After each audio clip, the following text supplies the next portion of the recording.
dan juga untuk belanja-belanja mandatori seperti pembayaran pensiun, pembayaran bunga utang, dan penanggulangan bencana mencapai 1.638.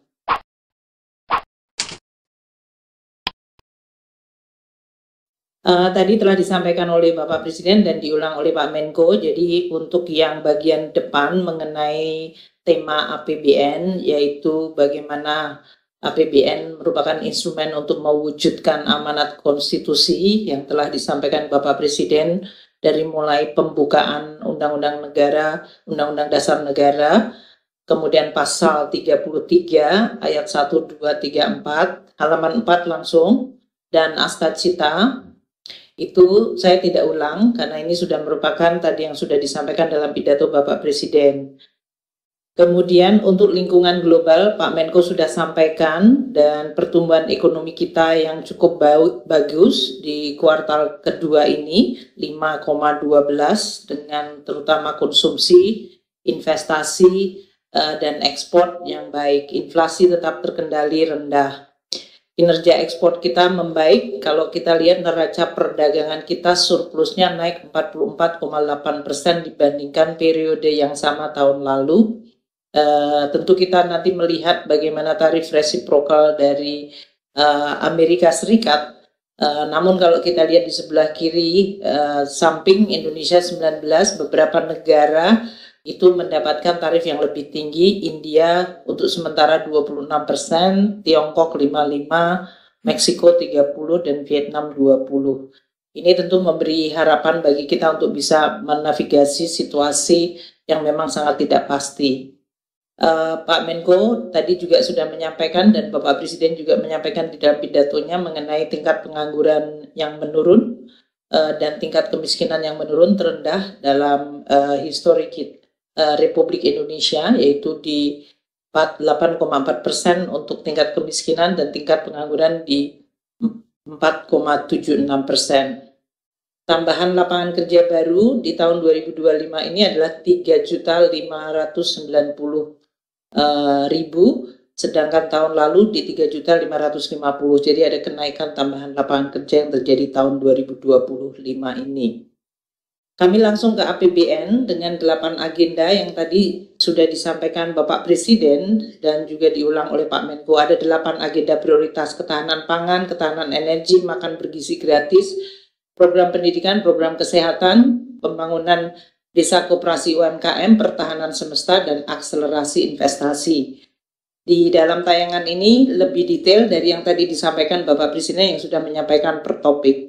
Pertama, anggaran ketahanan pangan yang tadi disebutkan Bapak Presiden 164,4 triliun. Ini kalau kita bagi alokasinya berdasarkan sisi produksi termasuk petani, alsintan, pupuk, dan bendungan irigasi, ada 114 triliun sendiri. Ini untuk mendukung sisi produksi, mulai dari subsidi pupuk 9,62 juta ton, itu 46,9 triliun, cetak sawah 19,7 triliun, bantuan alsintan, bendungan 15 unit, dan irigasi 104.000 hektar, itu 12 triliun rupiah. Kemudian bantuan benih, kampung nelayan, dan DAK dan dana desa yang berhubungan dengan ketahanan pangan itu ada 12,2 triliun rupiah. Nah, untuk ketahanan pangan yang mendukung sisi konsumsi, yaitu masyarakat, kalau itu produksi adalah petani nelayan dan berbagai infrastrukturnya, untuk masyarakat agar bisa menikmati harga pangan yang terjangkau, ada bantuan kerawanan pangan, ada gerakan pangan murah, dan stabilisasi pasokan harga pangan atau SPHP 5,8 triliun. Sedangkan di sisi perantara, yaitu distribusi dan cadangan pangan, kita mengalokasikan 29,9 triliun. Ini dari mulai rantai distribusinya, sarana prasarana di pelabuhan, perikanan terutama untuk nelayan, dan cadangan pangan untuk bulog, terutama untuk menjaga beras dan gabah 3 juta ton, itu anggarannya 22,7 triliun rupiah. Untuk anggaran pendidikan 757 triliun yang tadi disampaikan Bapak Presiden, kalau kita bagi menjadi 3 di dalam ekosistem, yaitu yang diterima oleh murid siswa dalam hal ini dan mahasiswa itu 401 triliun sendiri. Dalam bentuk apa? Dari mulai beasiswa bidik misi, beasiswa LPDP, pengiriman untuk kartu atau program Indonesia Pintar, dan juga makan bergizi gratis. Untuk yang benefitnya diterima oleh guru dan dosen dan tenaga kependidikan itu 178,7 triliun. Ini untuk tunjangan profesi guru baik yang PNS itu ada 68,7 triliun sendiri, dan yang non PNS nanti Pak Mendikdasmen bisa menyampaikan, mereka yang sudah bersertifikat mendapatkan TPG meskipun bukan ASN itu ada 19,2 triliun sendiri untuk 754.747 guru. Kemudian juga ada tenaga pendidikan TPD non PNS pun juga mendapatkan 3,2 triliun yang dosen untuk dosen ya 80, dan dosen PNS dalam hal ini 82,9 triliun sendiri. Itu untuk pengajarnya. Yang ketiga adalah sarana prasarana sekolah dan kampus 150 triliun. Itu dari mulai rehabilitasi sekolah, dalam hal ini sekolah rakyat ada anggarannya tahun depan akan mencapai 24,9 triliun. Ini yang Bapak Presiden sampaikan, 100 beroperasi, 100 dibangun baru. Bantuan operasi sekolah untuk sekolah-sekolah yang lain itu 64,3 triliun. BOP untuk PAUD itu 5,1 triliun. Renovasi sekolah dan madrasah, ini Pak Mendikdasmen nanti bisa menjelaskan, anggarannya 22,5 triliun. Ini lebih naik sedikit dibandingkan tahun ini. Kemudian biaya operasi perguruan tinggi 9,4 triliun, dan tadi Bapak Presiden menjelaskan mengenai sekolah unggulan, ada anggaran 3 triliun di 9 lokasi. Untuk anggaran kesehatan 244 triliun, tadi Menkes akan bisa menjelaskan, ini kita bagi menjadi yang membantu layanan kesehatan masyarakat, jadi masyarakat bisa mendapatkan akses, dan juga untuk operasi dari layanan kesehatan. Ini termasuk iuran jaminan kesehatan. Tadi yang disampaikan Presiden 96,8 juta jiwa yang dibayar oleh APBN, dan yang mereka kelas 3 tapi belum membayar penuh, itu juga ditambahkan, yaitu 49,6 juta jiwa. Totalnya 69 triliun. Jadi ini besar sekali, totalnya 96 plus 49,6 yang dibayar penuh oleh APBN atau yang dibayar sebagian oleh APBN, sehingga mereka mendapatkan akses layanan BPJS. Makanan bergizi gratis yang tadi yang bukan pendidikan tapi untuk ibu hamil, untuk anak-anak balita itu ada 7,4 juta, 24,7 triliun. Jamkes untuk ASN, TNI, Polri 13,3 triliun, vaksin, imunisasi, screening, tadi penanggulangan tuberkulosis, ini semuanya ada di sana. Cek kesehatan gratis 130 juta, 2,6 triliun. Kemudian dana desa yang di-earmark untuk penanganan stunting itu adalah 2,9 triliun. Dan pembinaan 100 HPK untuk keluarga dengan Baduta sebanyak 93,8 ribu keluarga. Untuk sarana prasarana ini Pak Menteri Kesehatan nanti bisa menjelaskan, banyak revitalisasi rumah sakit yang tadi Presiden juga sampaikan. Untuk yang sudah berjalan seperti rumah sakit maupun dalam hal ini Puskesmas Posyandu, ada biaya operasi kesehatannya yang dibayar oleh APBN 16,3 triliun, itu 10.224 puskesmas dan 6.435 balai keluarga berencana. Layanan masyarakat untuk DAU melalui DAU yaitu transfer ke daerah ada 41,7 triliun. Kemudian untuk bantuan PPDS, PDGS, gigi maupun untuk dokter spesialis ada 200 miliar. Dan layanan rumah sakit yang dikelola Kemenhan Polri itu mencapai 10,9 triliun sendiri. Untuk desa, koperasi desa nanti Pak Menko Zulhas bisa menambahkan, kami memberikan anggarannya. Kalau untuk KUR, kredit usaha rakyat, Pak Menko Perekonomian dengan program-program yang menggunakan kredit usaha rakyat, itu total kredit 1 tahunnya, tahun depan mencapai 320 triliun. subsidi bunganya akan mencapai 36,5 triliun rupiah.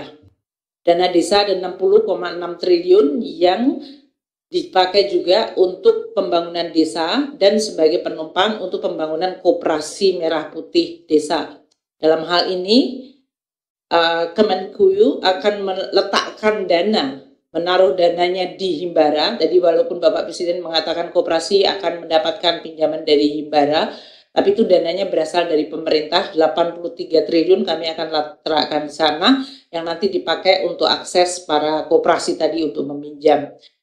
Kemudian ada untuk kementerian lembaga, untuk koperasi UMKM dan yang lain-lain itu 1,7 triliun. Sedangkan, jadi dalam hal ini kami membangun dari desa itu melalui berbagai jalur atau anggaran. Untuk anggaran ketahanan energi ini cukup besar, 402,4. Sebagian cukup besar adalah untuk subsidi energi. Tapi disampaikan oleh Bapak Presiden tadi, ada insentif perpajakan dan untuk energi baru dan terbarukan. Itu cukup signifikan, 37,5 triliun dan insentif perpajakannya 16,7 triliun. Infrastruktur dari sisi energi seperti pipa gas itu ada 4,5 triliun. Listrik desa ini yang disampaikan Menteri ESDM itu kita anggarkan 5 triliun tadi berdasarkan lokasi dan kemajuan. Ini yang masuk di dalam anggaran ketahanan selain subsidi kompensasi untuk BBM dan listrik maupun berbagai hal yang sifatnya adalah pembangunan baru. Untuk perlinsos, perlindungan sosial ada 508,2 triliun. Ini yang merupakan tadi begitu banyak bantuan sosial yang diberikan kepada masyarakat. Dari mulai yang kategorinya untuk memenuhi kebutuhan dasar masyarakat, 315 triliun yaitu untuk PKH, 10 juta kelompok penerima itu mendapatkan 28,7 triliun. Kartu sembako itu untuk 18,3 juta kelompok penerima ada 43,8 triliun. Ini yang sering kalau dalam situasi ekonomi Pak Menko bilang kita berikan stimulus itu biasanya kita menggunakan jalur kartu sembako. Untuk jaminan kehilangan pekerjaan itu 1,2 triliun itu mengcover 140 juta peserta. Subsidi energi 210 triliun, subsidi non-energi 17,4 triliun. Ini terutama untuk berbagai PSO, alat-alat transport yang tarifnya lebih rendah dari biaya mereka dan juga untuk perumahan serta air. Dan BLT desa 6,5 triliun. Untuk penanggulangan bencana, daerah bencana di 7,9 triliun. Yang kedua, layanan pendidikan, ini untuk PIP, KIP, sekolah rakyat, itu ada 37,5 triliun. Untuk pemenuhan layanan kesehatan, dari mulai akses maupun PBPU, dan itu 69 triliun, dan pemberdayaan masyarakat dalam bentuk KUR maupun subsidi pupuk 86,2. Jadi ini adalah menata atau mengkategorikan. Mungkin tadi udah dijelaskan, jadi bukan double atau triple counting ya. Hanya kategori ini adalah belanja-belanja yang langsung dinikmati untuk melindungi masyarakat. Pertahanan semesta yang tadi telah disampaikan Bapak Presiden baik di pidato pagi maupun siang. Anggaran untuk pertahanan semesta di bidang pertahanan 185 triliun itu untuk harwat, pengadaan pesawat dan penggantian pesawat atau alutsista yang lain dan termasuk penambahan batalion dan kodam. Ini sudah masuk di 185 triliun. Untuk ketertiban keamanan Polri, BIN, BNN dan lain-lain itu anggarannya 179 untuk pengamanan wilayah perbatasan, pencegahan terorisme, kejahatan, penyelundupan, tindak pidana human trafficking dan lain-lain. Untuk bidang hukum di mana kejaksaan, HAM, peradilan termasuk dalam hal ini Mahkamah Agung dan seluruh peradilan di Indonesia, anggaran totalnya 60,4 triliun. Dari sisi investasi, tadi Bapak Presiden menyampaikan dan mengindikasikan tidak semuanya harus tergantung dari APBN, tapi APBN menjadi katalis dan sering membantu.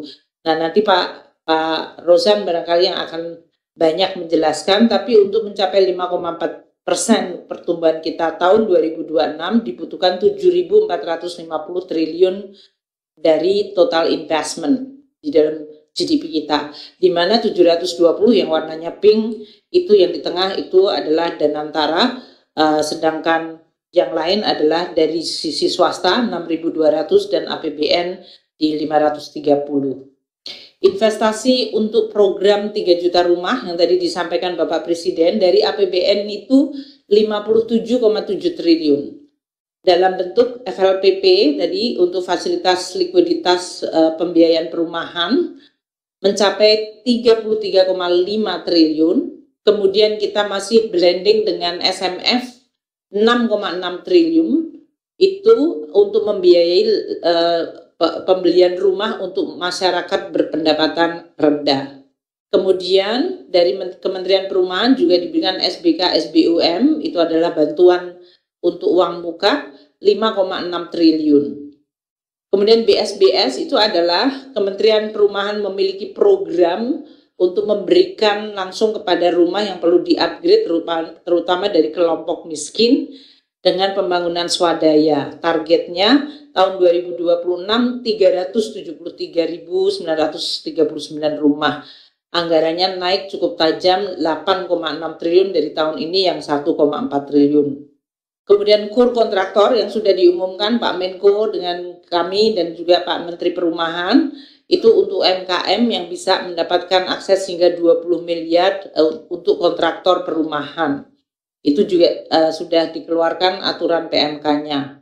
Dan kami masih memberikan insentif fiskal, yaitu untuk rumah-rumah komersial yang sampai dengan 2 miliar seperti yang dilaksanakan pada tahun ini. Ini untuk menstimulir demand side-nya maupun dari sisi supply atau production dan konstruksi rumahnya. APBN 2026 tetap dijaga sehat. Bapak Presiden bahkan tadi menyampaikan kita harus tetap menjaga APBN.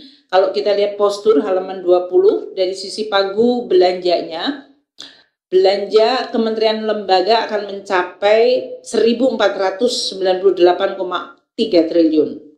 Operasi pemerintah, yang ini yang sering Bapak Presiden minta untuk dilihat efisiensi, kebutuhan minimum pemerintah itu 564 triliun. Sedangkan belanja-belanja prioritas yang Bapak Presiden sampaikan tadi, baik untuk membantu orang miskin, melindungi kelompok rentan, maupun memberikan bantuan dan juga di bidang pendidikan kesehatan, itu mencapai 934 triliun sendiri. Ini adalah belanja-belanja yang sudah menjadi priority Presiden, semuanya sudah masuk di dalam 1.498. Masih ada belanja non-kementerian termasuk diskresi Presiden. Ini termasuk impres jalan dan impres bendungan yang nanti banyak akan menjadi sesuatu sarana atau alat Presiden untuk bisa meyakinkan bahwa daerah-daerah tertentu yang memang perlu bantuan dari sisi pembangunan jalan itu bisa dilaksanakan. Itu total belanja non-KL selain diskresi Presiden juga untuk subsidi itu ditaruhnya di non-KL, kompensasi terutama untuk energi dan juga untuk belanja-belanja mandatori seperti pembayaran pensiun, pembayaran bunga utang dan penanggulangan bencana mencapai 1.638. Belanja pemerintah pusat ya yang 1.498 tadi plus yang di BUN sebetulnya yang langsung dinikmati masyarakat di masing-masing daerah. Kan ini sering sekarang beberapa pemerintah daerah menyampaikan, oh kami membutuhkan untuk membantu masyarakatnya. Masyarakatnya banyak mendapatkan bantuan juga langsung dari pemerintah pusat. Makanya Presiden tadi di dalam pidatonya juga menyampaikan belanja pusat dan daerah harus menjadi satu arah. Itu 1.376,9 triliun sendiri. Ini artinya walaupun pusat yang belanja, yang menikmati adalah rakyat atau masyarakat di daerah-daerah. Dari mulai program PKH, PIP, kartu sembako, bantuan iuran jaminan kesehatan, cek kesehatan gratis, renovasi dan revitalisasi sekolah, makan bergizi gratis, sekolah rakyat, preservasi jalan dan jembatan, perumahan, bendungan, koperasi merah putih, subsidi non-energi seperti subsidi pupuk dan KUR, tunjangan profesi guru, tunjangan profesi dosen yang non-PNS, itu yang di luar APBD atau di luar yang biasanya di pegawai negeri, subsidi energi, lumbung pangan, bulog, dan kampung nelayan serta pergaraman. Ini semuanya letaknya di daerah, dinikmati oleh masyarakat di daerah. Sehingga memang APBN dari sisi belanja pusat cukup besar yang dilakukan oleh pemerintah pusat langsung kepada masyarakat di daerah. Belanja KL dan transfer ke daerah ini menjadi satu kesatuan. Kami memetakan dalam hal ini program-program prioritas Presiden yang langsung dinikmati oleh masyarakat, umpamanya preservasi jalan 414 km di Maluku, Papua untuk mendukung konektivitas. Cetak sawah itu juga pasti menguntungkan daerah yang terpilih menjadi tempat seperti Maluku, Papua, dan Kalimantan. Jadi kalau kita lihat di peta ini, di Sumatera, dalam hal ini jumlah belanja pusat per kapita, yaitu dibagikan jumlah penduduk di Sumatera, itu rata-rata 5,6 juta per orang belanja yang dari pusat ke daerah tersebut ke Sumatera. Untuk Kalimantan lebih tinggi lagi, 8,5 juta per kapita belanja pemerintah pusat di Kalimantan.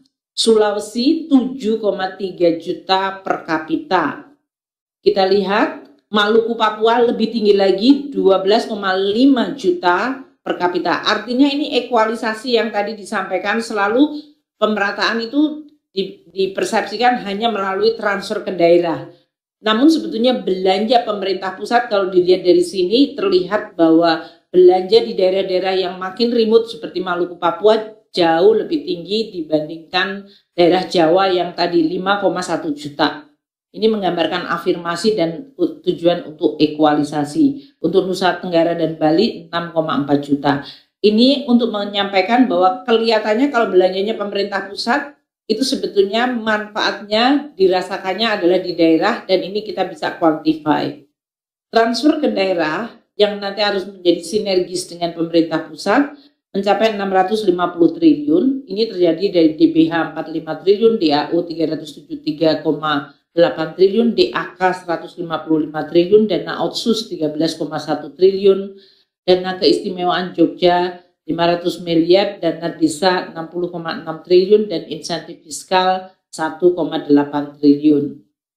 Nah, untuk membiayai seluruh belanja-belanja baik pusat maupun daerah ini, pendapatan negara harus ditargetkan cukup tinggi. Total pendapatan negara seperti disampaikan tadi dalam pidato adalah 3.147,7 triliun. Ini artinya naik 9,8%. Ini suatu target yang cukup besar kalau kita lihat kinerja selama 3 tahun terakhir itu hanya sekitar 5,6 paling tinggi, dan bahkan tahun ini kemungkinan hanya 0,5% pertumbuhan pendapatan negara. Maka reform di bidang pajak, bea cukai, PNBP menjadi penting. Di pajak kami akan meneruskan untuk Cortex dan sinergi pertukaran data dari kementerian lembaga, sistem pemungutan transaksi digital dalam negeri maupun luar negeri. Joint program akan makin diintensifkan dalam analisa data, pengawasan dan pemeriksaan dan kepatuhan perpajakan, dan kita tetap memberikan insentif daya beli. Untuk bea cukai, kebijakan cukai hasil tembakau dan ekstensifikasi barang kena cukai akan terus dieksplorasi untuk nanti dilaksanakan di 2026. Kita juga mengintensifikasikan bea masuk, terutama melihat perkembangan perdagangan internasional yang cenderung tidak minta supaya bea masuk diturunkan. Sedangkan kebijakan bea keluar dengan hilirisasi sudah terjadi, maka banyak bea keluar juga akan hilang karena mereka sudah jadi input dari banyak pabrik smelter. Penegakan hukum akan dilakukan terutama untuk barang-barang penyelundupan, untuk barang kena cukai, terutama rokok maupun barang beralkohol. Untuk PNBP kami sudah berdiskusi dengan Menteri SDM bagaimana meningkatkan optimalisasi dan memperbaiki tata kelola untuk pengawasan dan penegakan hukum untuk sumber daya alam. Dan kita juga bersama Menteri SDM juga akan menggunakan Simbara untuk terus meningkatkan sinerginya. APBN 2026 akan defisit 2,48% dari GDP. Ini adalah penurunan defisit kalau kita lihat dibandingkan tahun 2025 outlook, yaitu 2,78. Tentu kita akan terus menjaga agar defisit itu dikelola dengan hati-hati. Rasio utang masih di 39,96, tidak ada perubahan dalam 3 tahun terakhir, dan kita akan menggunakan terutama sumber utang dalam negeri untuk menjaga keamanannya.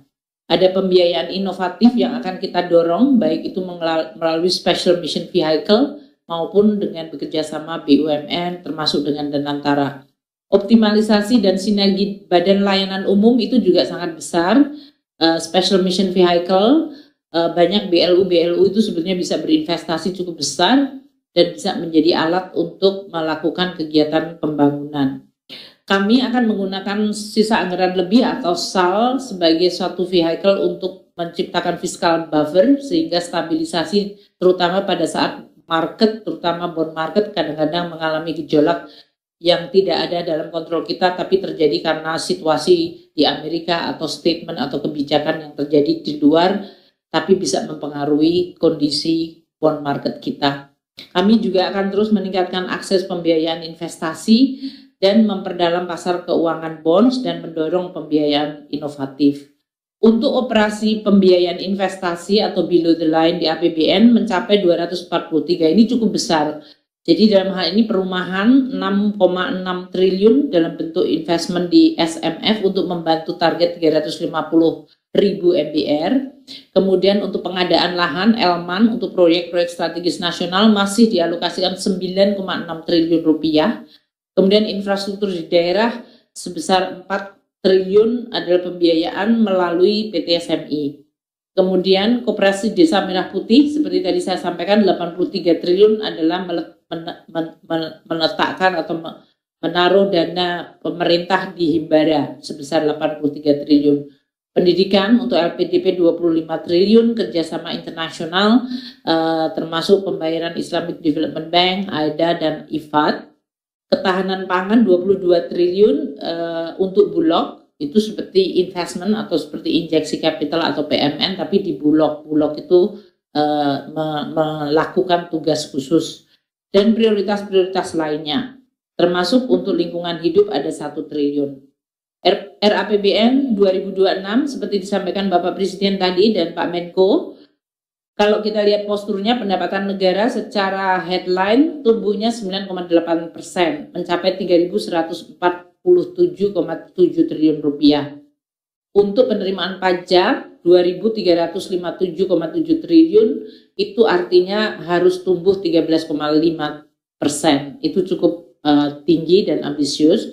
Untuk pendapatan kepabeanan dan cukai 334,3 triliun, tumbuh 7,7%. Dan PNBP kita 455 triliun turun 4,7. Ini karena PNBP sekarang permanen tidak lagi mendapatkan dividen dari Pak Rosan. Jadi memang kita turun dari sisi levelnya.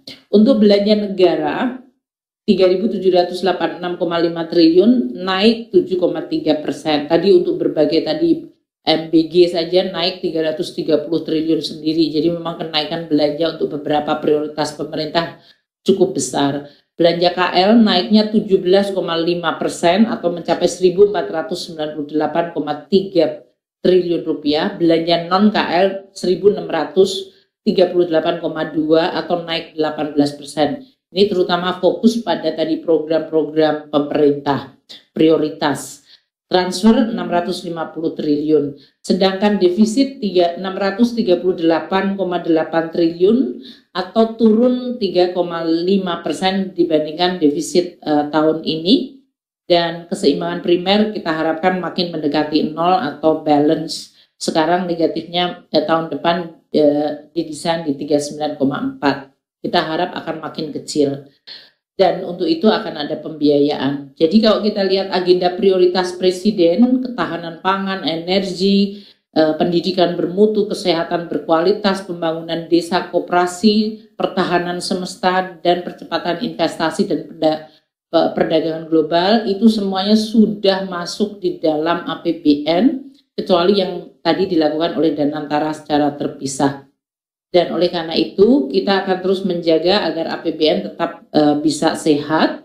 Asumsi makro terakhir tadi mungkin ada koreksi waktu Bapak Presiden menyampaikan slide-nya mengenai suku bunga 10 tahun. beliau menyampaikan 6,9% itu betul, tapi slide-nya di dalam tayangan di 5,4 mungkin dengan pertumbuhan ekonomi di copy dalam hal ini. Jadi growth 5,4%, inflasi di 2,5%, suku bunga untuk SBN 10 tahun di 6,9, nilai tukar di 16.500, harga minyak mentah di $70 per barel, lifting minyak 610.000 barel per hari, lifting gas 984.000 barel setara minyak, tingkat pengangguran terbuka di 4,4 hingga 4,96, untuk rasio Gini di 0,377, 0,38, membaik dibandingkan tahun ini.